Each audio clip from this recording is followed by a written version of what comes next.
Okay, recording part 2. Continuing on from question 16 on down is my plan. uh, Question 16. State the domain and the range. Remember back from our definition of domain. Domain is a set of all possible x values. In this case, those little funny looking brackets, those are set notation. It means these are the set of numbers. That's it, nothing more. Just these numbers. So my domain is a set of all possible x values, which means it's a set of numbers 2, 1, and -4. It is just those x values. Nothing more, just those x values. That is the set of all possible x values. My range is just a list of all the y values. So 3, 4, and 0. And that is it. Domain, set of all possible x values. Range, set of all possible y values. Side note, what if I had this equation? Not equation, sorry. What if I had this graph and my curve, line, whatever started there and went to there? That's my line. That's it, nothing more. Whoops, I meant for that to hit right there at this point right here is at 3, 3. See if I can write correctly. What if that's my graph? What is my domain? What x values does this graph cover? It covers everything from 0 to 3. So my domain is x is less than or equal to 3. I'm having a hard time writing all of a sudden. And my smallest x value is 0. So x is everything from 0 to 3.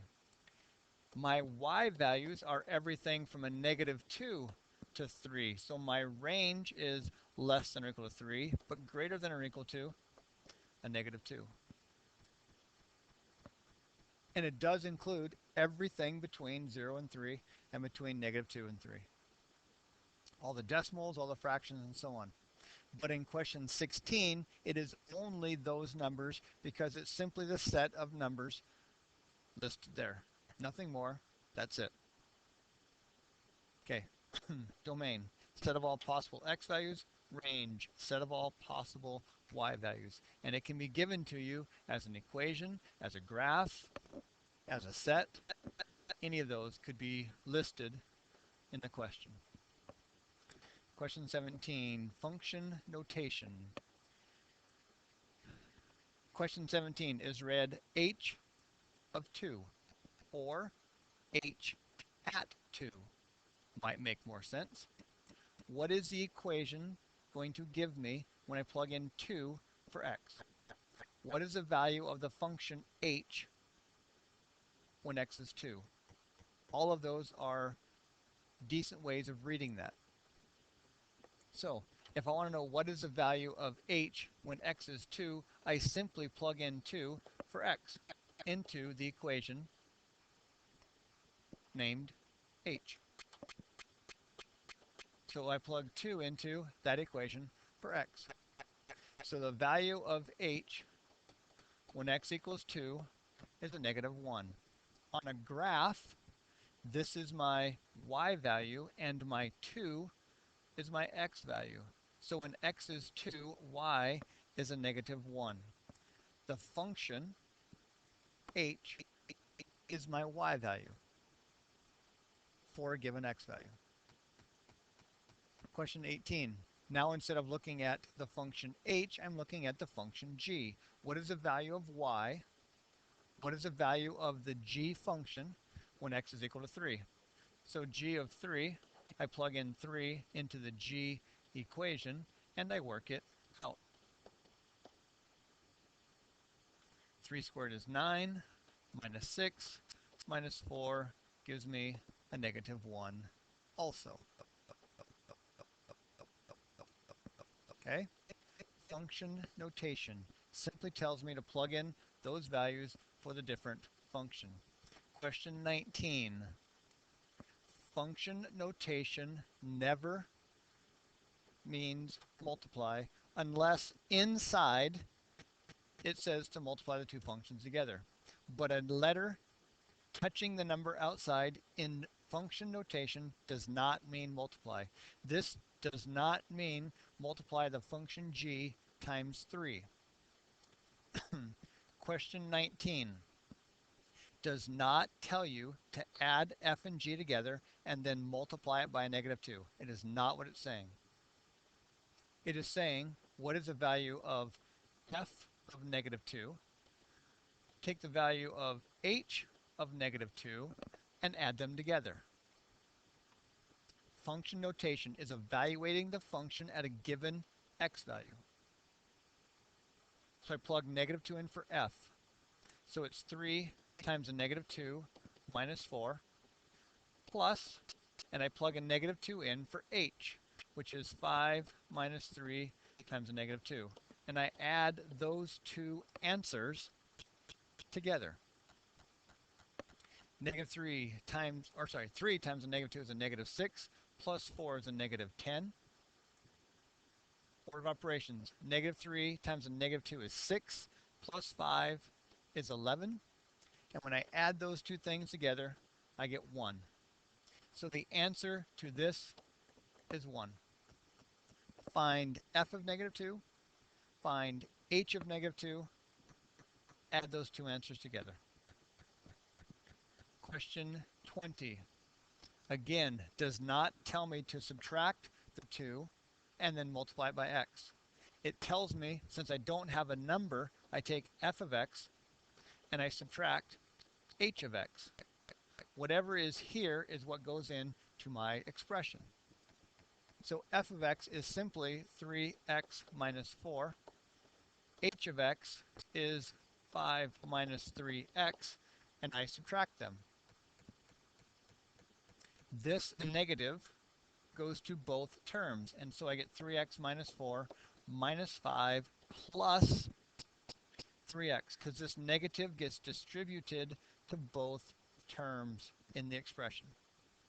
Now I combine like terms, and I get 6x, and I get negative 9.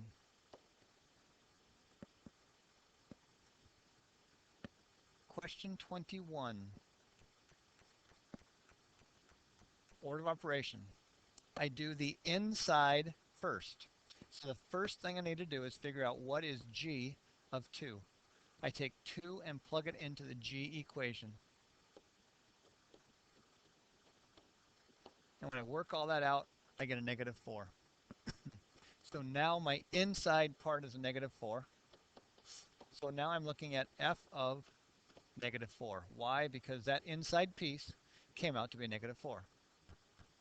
So this tells me now to plug in a negative 4 into my f equation. So the first thing I do is the inside, take the answer from that, and do the outside. So plugging in a negative 4 and for x into the f equation gives me a negative 16. So the answer to question 21 is a negative 16. 22. The notation looks strange. That is not a multiplication symbol. If it was a multiplication symbol, it would look like this, a closed dot. And again, it doesn't mean to multiply by a negative 2. It would mean to multiply g and h. Multiply g of negative 2 times h of negative 2. Sorry, almost said that incorrectly. This is not multiplication. Question 22 is very similar to question 21. This notation means do g following,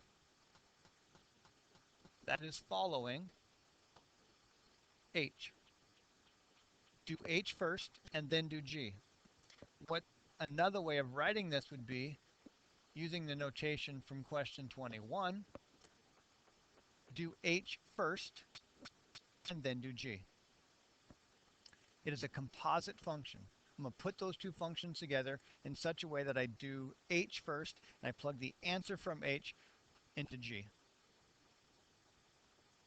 Plugging in negative 2 for h gives me 5 minus 3 times negative 2, which is 11.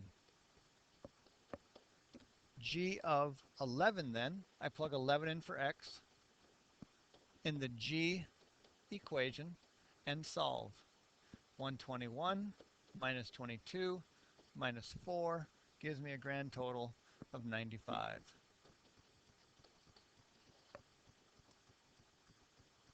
Open circle in function notation is the same notation as that. Okay. There are definitely function notation questions on the test. So do make sure you get those. They're easy. You understand what the question's asking. Question 23.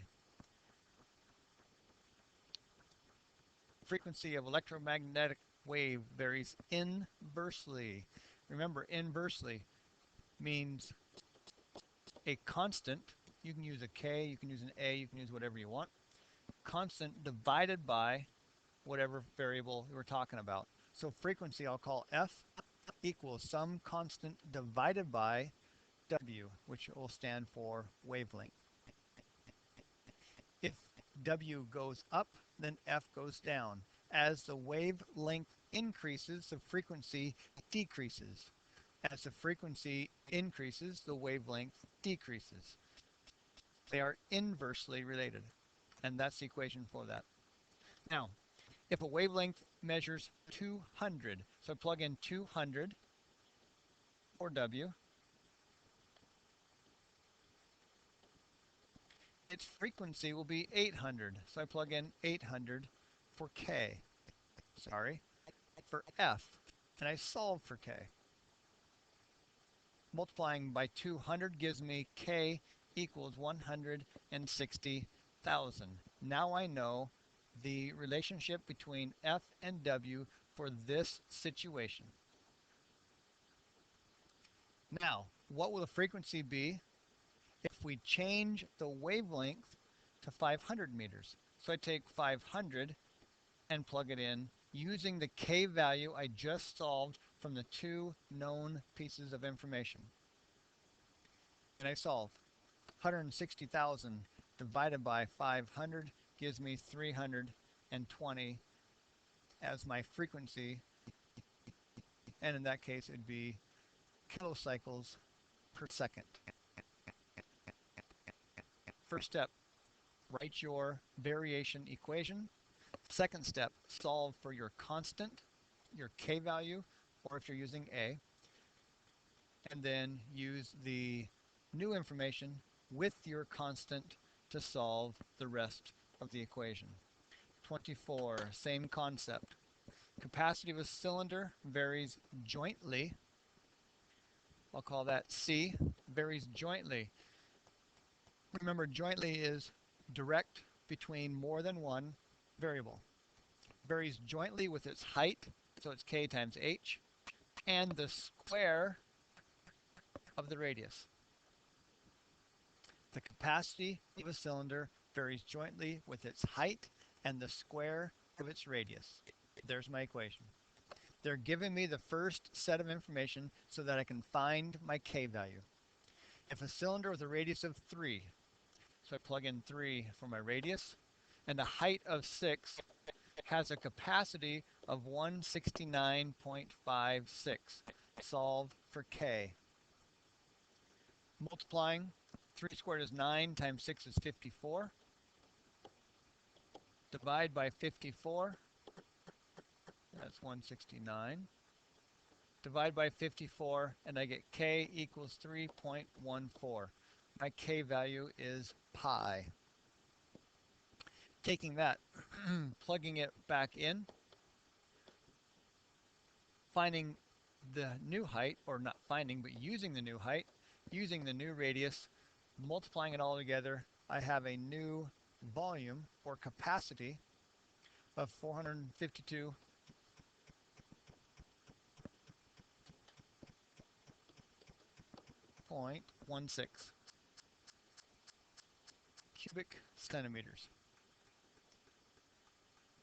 Don't forget to square or 4.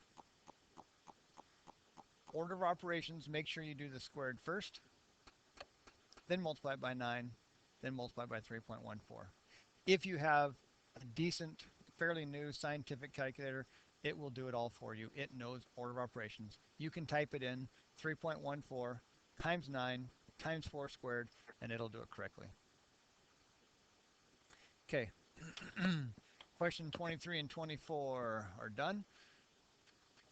25, switching gears a little bit. How do I know we're switching gears? Because it's no longer a variation type equation. It doesn't say something varies with something else.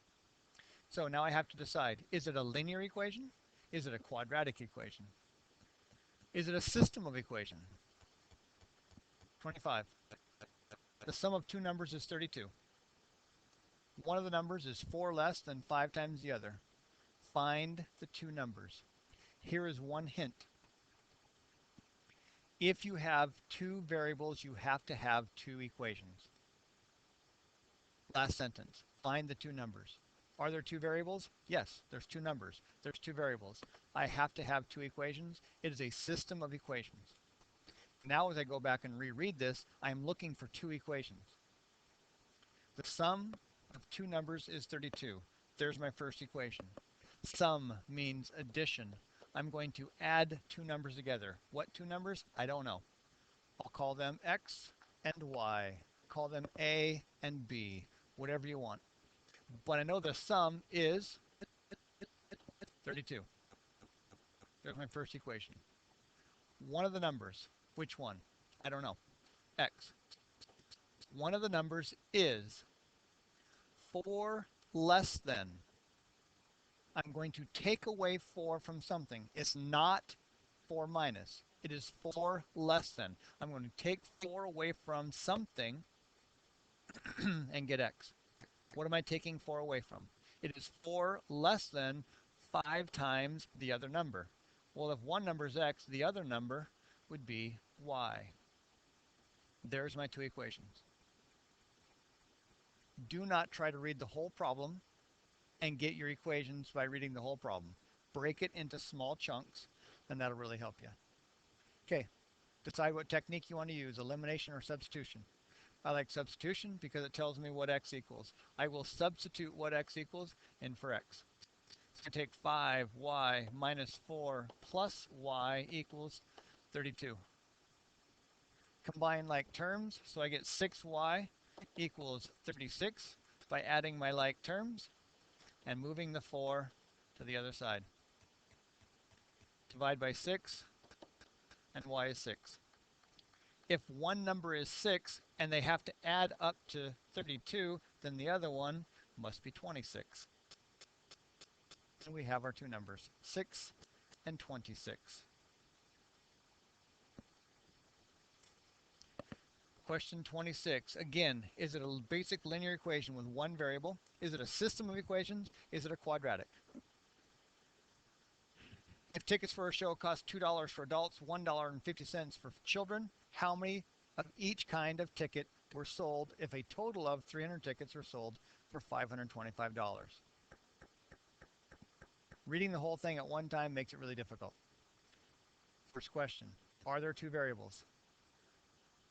Question asks me how many of each kind of tickets. What kind of tickets are there? Adults and children. Are there two variables? Yep. Because I want to know how many adults. A, number of adults. I want to know how many students or children. I'll call it C, number of children. Those are my two variables. I have two variables. I will have two equations. So now when I go back and reread this, I have to figure out what are those two equations. I'm going to go to the last piece of information first. There's 300 tickets sold. What kind of tickets? Adults and students, adults and children, that's it. So the number of adults plus the number of children has to be 300, unless someone bought a couple tickets and didn't bring two people. But we're going to assume that everyone who bought a ticket attended. Now, they made $525. How'd they make that money? They made it because they spent or charged $2 for every adult ticket. And they charged $1.50 for every child ticket. And if they add what they make from adults to what they made from children, they get the amount of money they made total. And now we have our two equations. Very typical setup. One equation telling you how many, and one equation telling you how much. How many people, how much money made. Okay? In this case, I'm going to use elimination.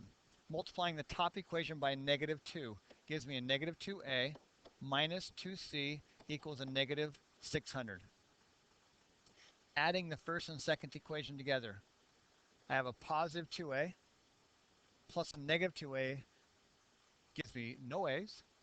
$1.50 minus 2 is a -50 cents or -0.5c. 525 plus a -600 is a -75. Dividing by a -0.5 gives me 150. 150 children, and if the total is 300, then there must have been 150 adults. Two equations because there's two variables. Okay, question 27. Switching gears a little bit. Simplifying rational expressions. Simplifying expressions that have exponents that are not whole numbers. Remember when we do this, the top number tells me the power, the bottom number tells me the root.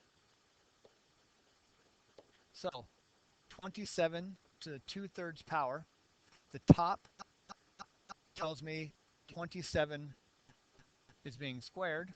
The bottom number tells me to take the cube root of that. Or I could write it 27 cube rooted and then squared. Which one is easier to solve without a calculator? On this test, you actually do get a calculator, but if we were to do it without a calculator, what is the cube root of 27? What number times itself gives me 27? 3. Because 3 times 3 times 3 is 27. So this is going to be 3, that's 3, squared, which is 9. How do I do that on a calculator?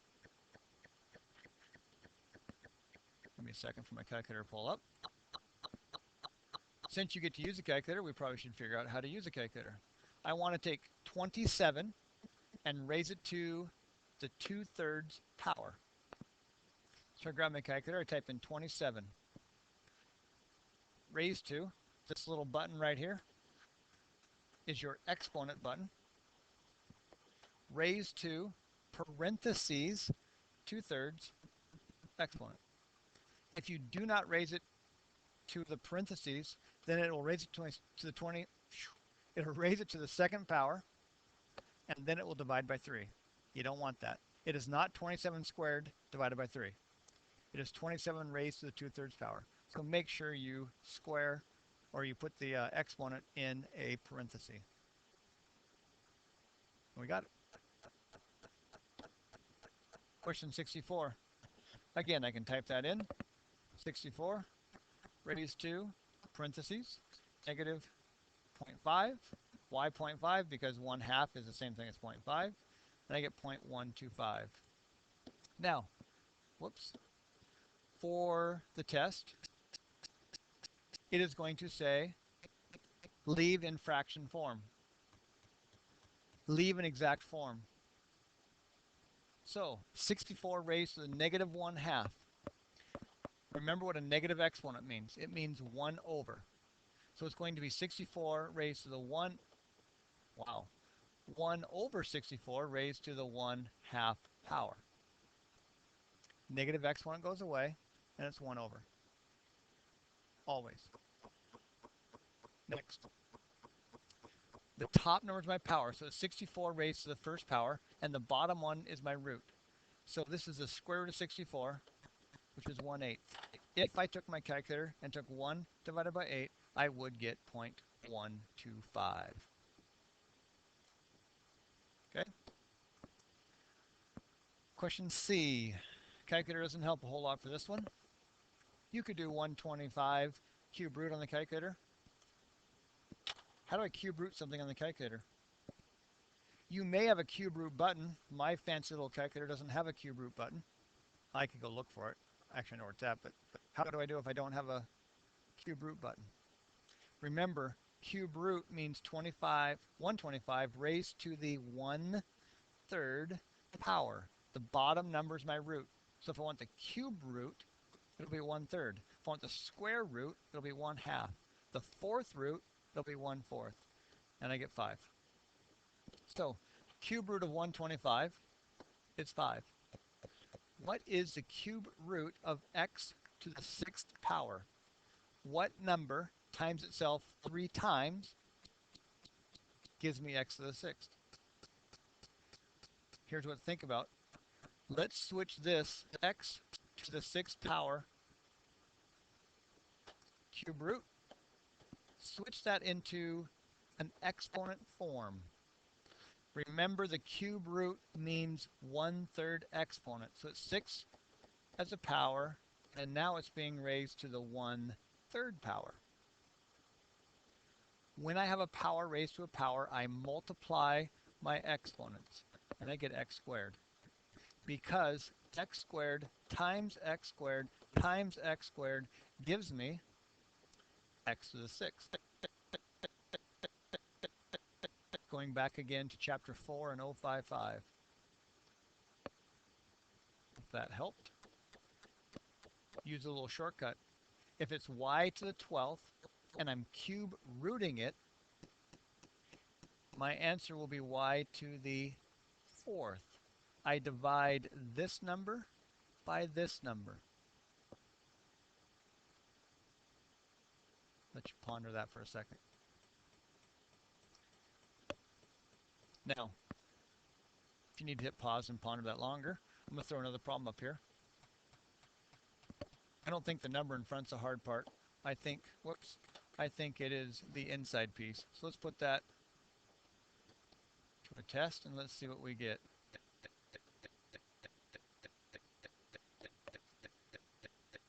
What would that simplify down to? Using the logic we just used.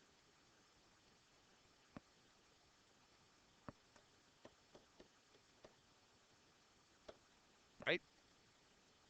This number divided by this number, because remember, this becomes x to the 16 over 4 power. My power goes on top, my root goes on bottom. And I'm simply dividing the power by the root. Okay, hope that helped because we need it for question D. Question D.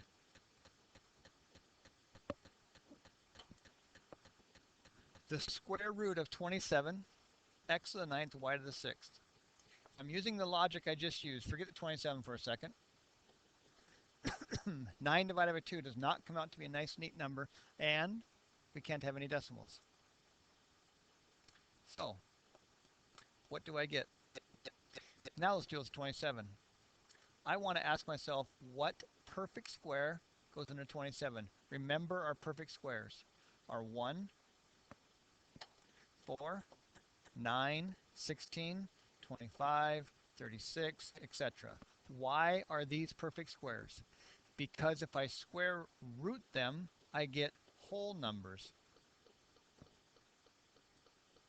So, which one of these numbers will go into 27? 9. I can break 27 down into the square root of 9 times the square root of 3. Why did I pick 9 and 3? Because the square root of 9 is a whole number. Next thing. Is there a term, let me rephrase that. There is a term that goes into x to the 9th that is a perfect square. The square root of x to the 9th can be broken down into the square root of x to the 8th times the square root of x. Because the square root of x to the 8th is divisible by 2. The 8 is divisible by 2. And remember, like we talked about up here, I take the power and I divide it by the root to figure out how to get rid of the radical. So I take the power of 8, divide it by the root of 2, and I do get a whole number, x to the 4th. I have 1 inside left. I jumped too far. So I'm going to slide this down so I have room. So 27 can be broken down into 9 and 3. X to the 9th can be broken down into 8 and 1. 6. Is the square root of y to the 6th a perfect or a whole number? Yes, that is a perfect square. So I'm going to leave that. And now let's evaluate all the ones we know. Which ones do we know? I know the square root of 9. I know the square root of x to the 8th. I know the square root of y to the 6th. What don't I know? I don't know the square root of 3. And I don't know the square root of x. So that's left inside. To make it a little easier, I'm just going to put those together. I got to do another one because I don't think that was super easy. Hopefully we got these as we did the homework, but maybe not. So let's go square root of 75, x to the 13th, y to the 5th, z to the 10th, w to the 21st. Hopefully we see some shortcuts here shortly. Perfect square that goes into 75. 25 and 3. Why? Because the square root of 25 is 5. So I know I have a 5 outside and I have a square root of 3 inside. Whoops. I'm not sure what just happened. Sorry. I gotta start over. I can't get that back. Square root of 75, x to the 13th. I forgot my numbers. Y to the, I don't know. Shoot, sorry peoples. 5th, w to the 10th, z to the 21st. Actually, I think that might be the same numbers. Try that again. My pen touched something wrong. 75 can be broken down into 25 and 3, and the square root of 25 is 5. What I don't know is the square root of 3, and that stays inside. If you kind of forgot what we just did. Okay, going back to our logic, I take the 2 and I bring it into the, or I divide the 13 by the 2. 13 divided by 2 goes 6 times with 1 left over, so 1x is going to stay inside. Y to the 5th. 5 divided by 2 is 2 with 1 left over. Don't need to put the 1 up there, but you could. W becomes just w to the 5th outside.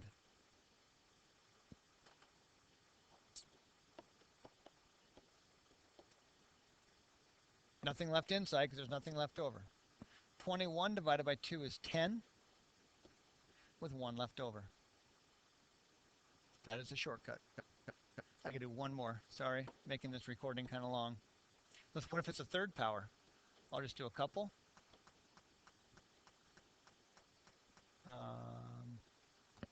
Nope.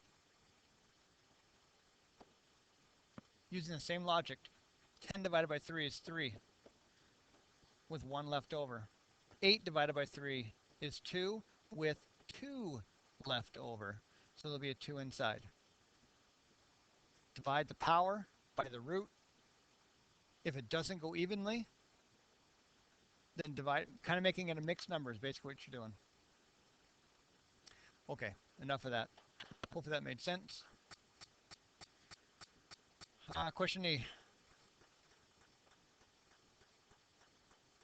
Trying to get rid of or reduce it as much as possible.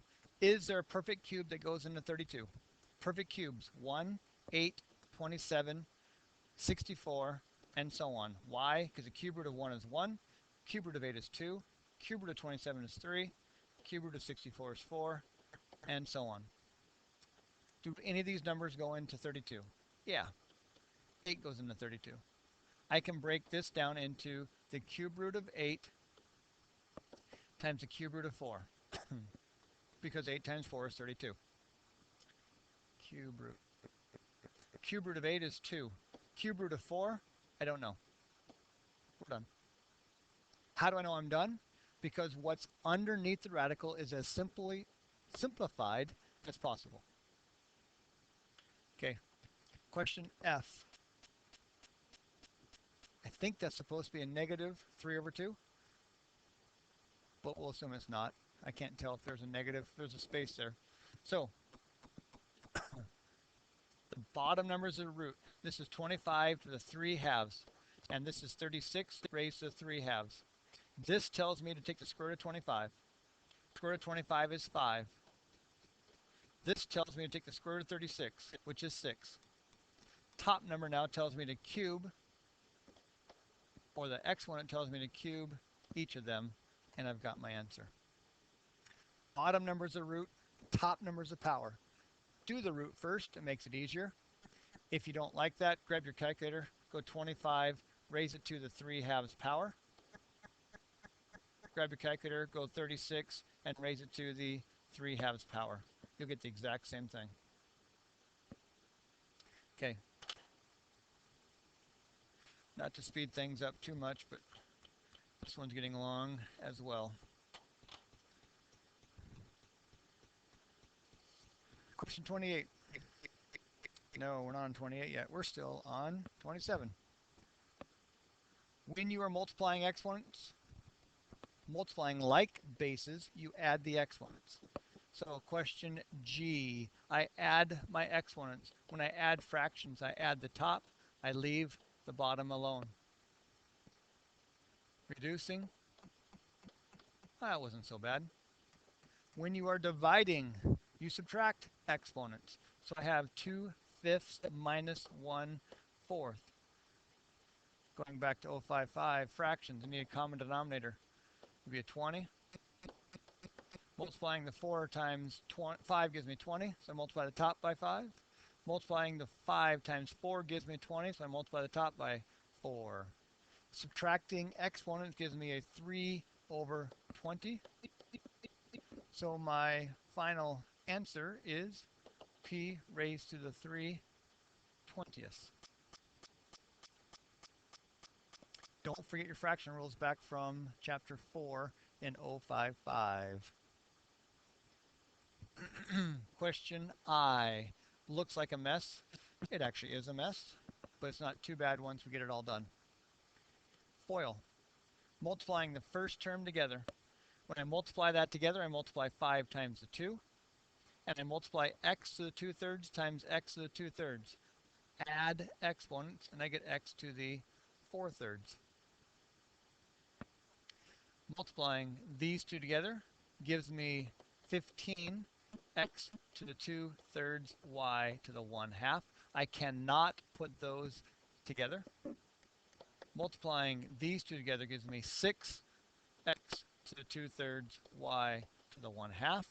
Multiplying these together gives me 9 y. 1/2 plus 1/2 is 1. Combine the like terms. I have 10x to the 4/3 because there's nothing common with that.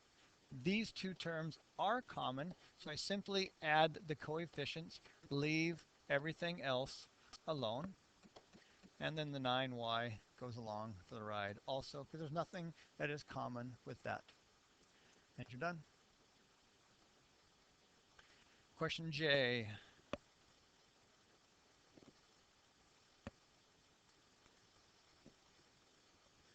Sorry, my eraser slowed down on me.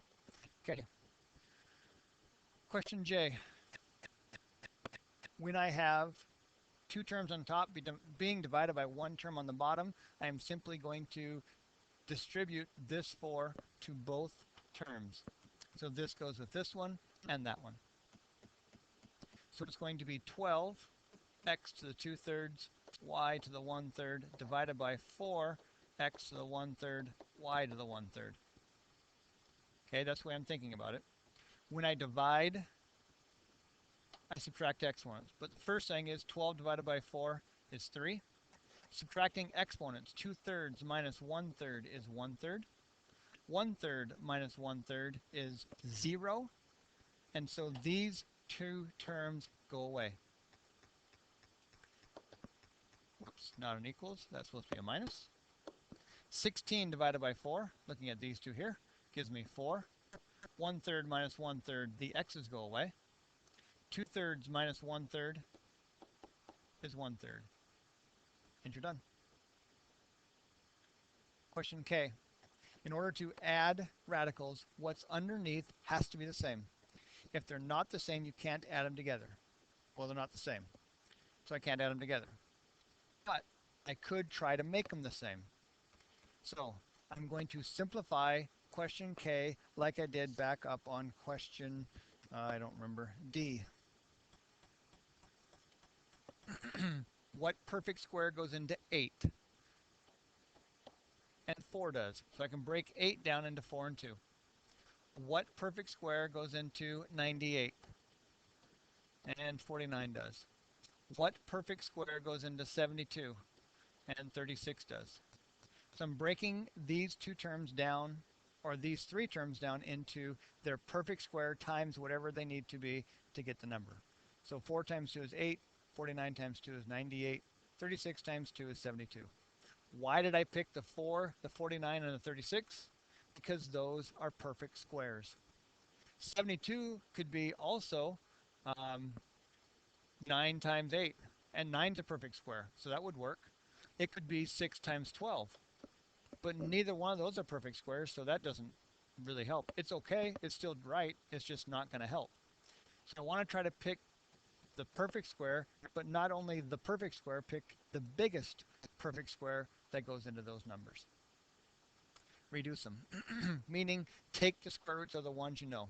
Square root of 4 is 2. So 4 times 2 gives me 8, square root of 2. Square root of 49 is 7.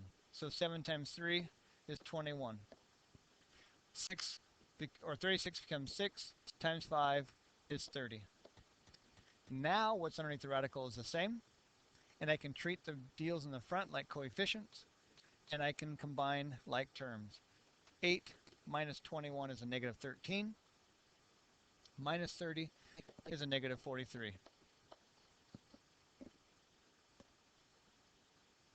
Question M. FOIL. 3 times 8 is 24. I times I is I squared. 3 times 5 is 15. I. Negative 2 times 8 is a negative 16. I. Negative 2 times 5 is negative 10. Now, I, in this case, is not just the variable I. It's not just any old variable. It is the imaginary number I. And remember, I stands for the square root of negative 1. That is its definition. I is the square root of negative 1. Which means that I squared is equal to a negative 1. Because the square root of negative 1 times the square root of negative 1 is a negative 1. So, anytime I see an I squared, I can replace it with a negative 1. So that becomes a negative 24. Combining like terms now, I give a negative 24, a negative 10 gives me a negative 34. Positive 15i, negative 15i gives me a negative 1i. And there's my answer. Question N. It is not multiplication. It is simply subtraction. So 7i minus 8. The negative sign gets distributed to both. So it'll be minus 9 plus 5i. Combining like terms, I have a negative 17, and I have 12i.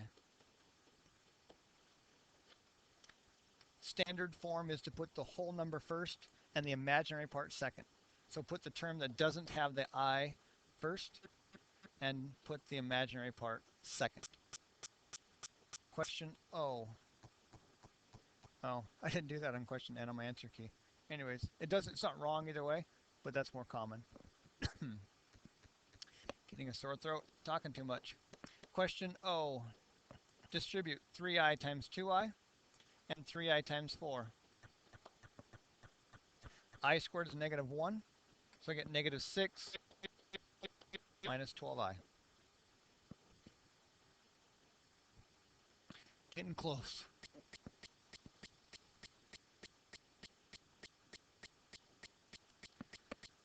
(28) Rationalizing the denominator. In order to do that, in question A, we're going to multiply top and bottom by the bottom. Square root of 2 times square root of 2 is just 2. Rationalizing the denominator simply means get the radical out of the denominator any way you can. In order to do it in this case, we're going to multiply top and bottom by the square root. Because the square root of 2 times the square root of 2 is the square root of 4, which is 2. Letter B, not quite as easy. The cube root of what number, let me rephrase that, what number can I make this that's a perfect cube? My perfect cubes, 1, 8, 27, 64, 125, 216, those are all perfect cubes. Because the cube root of 1 is 1, the cube root of 8 is 2, the cube root of 27 is 3, and so on. Well, I notice that 5 goes into 125, so if I multiply the top and bottom by the cube root of 25, I now have something on bottom that's a perfect cube. Can't read my writing.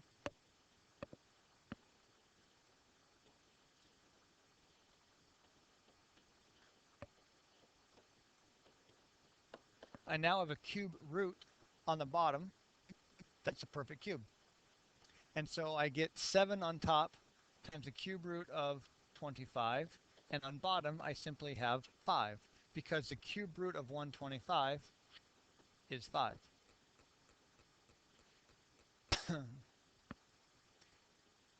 One technique that always works. If I want to find, let's say I had 4 over the cube root of, let's say 3. Multiply by the inside expression squared. If I multiply by the cube root of 9, I'll have a perfect cube. If I had 7 over the cube root of 2, if I multiply top and bottom by the cube root of 4, then I'll have a perfect cube on the bottom. Pick the bottom squared. You got it. Okay, question C, not quite as easy. Question C, I'm multiplying by what's called the what's called the conjugate. Couldn't talk there for a second. Conjugate is the same expression except for the sign in between them is different. So if I had 2 minus the square root of 7, then I'm going to multiply by 2 plus the square root of 7.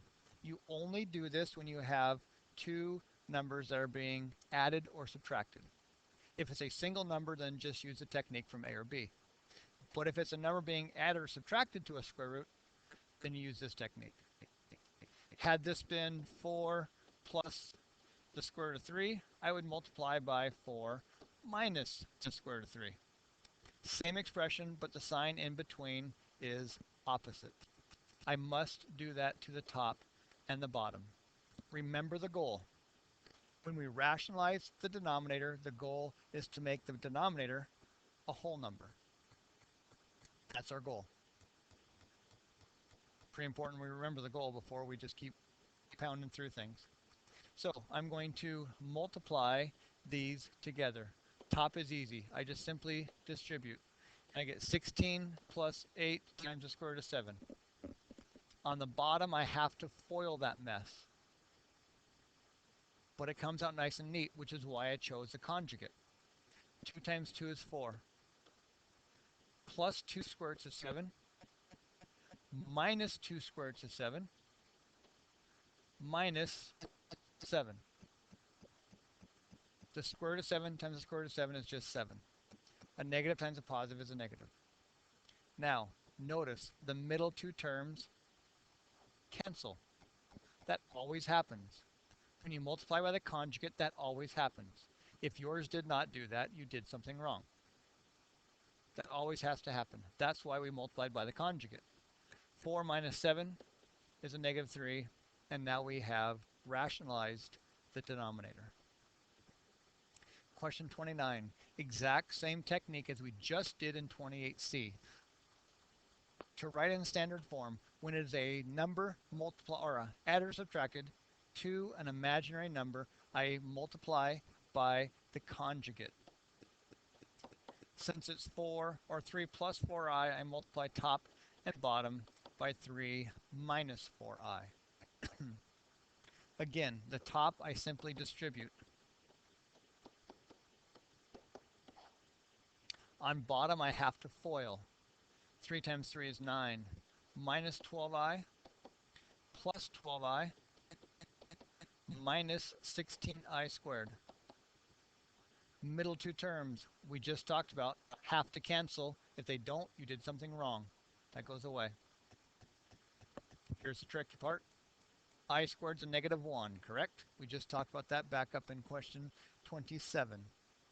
So I squared is a 21, so this becomes a positive 16. And 9 plus 16 is 25. And there's your answer. Standard form, sorry, I didn't finish. Standard form, I break them into two parts. The real part, meaning the part that doesn't have the I hooked to it, and the imaginary part, the part that does have the I hooked to it. There's my final answer. Okay. Last one. Oh, didn't erase on me. Okay. Graphing. If you forgot how to graph square roots, there's only like one section that we talked about it. Let's just make a table of values. Anytime I don't know how to graph, I can just make a table of values and graph it. So, first question, can x be negative? Can I plug in a negative 4? What is the square root of negative 4? Not possible. You cannot square a negative. If you do, you get an imaginary number that can't be graphed. So, first number I can plug in is 0. Square root of 0, 0. Second number, 1. Square root of 1 is not 2. Square root of 1 is 1. 2 is not a perfect square, although I could graph it, but I don't want to because it's a mess. 3 is not a perfect square, but 4 is. So I'm only going to plot the points that are perfect squares. So I'm going to not just pick any random value for x, I'm going to pick values for x that give me nice, neat whole numbers. When x is 0, y is 0. When x is 1, y is 1. When x is 4, y is 2. When x is 9, y is 3, and so on. What did I do when I just connected those dots? By connecting the dots, I found every single value that's between 0 and 1. When I connected the dots, I found what the square root of 2 is, what the square root of 3 is, and so on. Even though they're not in my table, by connecting the dots, I'm graphing those values. I just don't know the exact value, but I know if x is 2, then y is somewhere between 1 and 2. When x is 3, y is somewhere between 1 and 2, but a little bit bigger than what it was when it was 2, and so on. Connecting the dots, just fill in all of those values that are not on my table to give me a graph of the entire equation. Okay. Again, if I don't know my graph, I simply can plot points. When x is 0, square root of 0 is 0, but plus 4 now becomes 4. When x is 1, the square root of 1 is 1, plus 4 is now 5. Square root of 4 is 2, plus 4 is 6. Square root of 9 plus 4 is 7. Notice it is simply taking these values and adding 4. Why? Because it told me take the square root of x and add 4. So what it does to this graph is it simply moves my graph up 4. It starts here and it goes up just like it did in letter A, but it's just shifted up 4. Okay, hope that helps. That is plenty of talking for one day. That was a 2-hour little recording. Hopefully that helps. If not, you can ask questions and go from there. Thanks.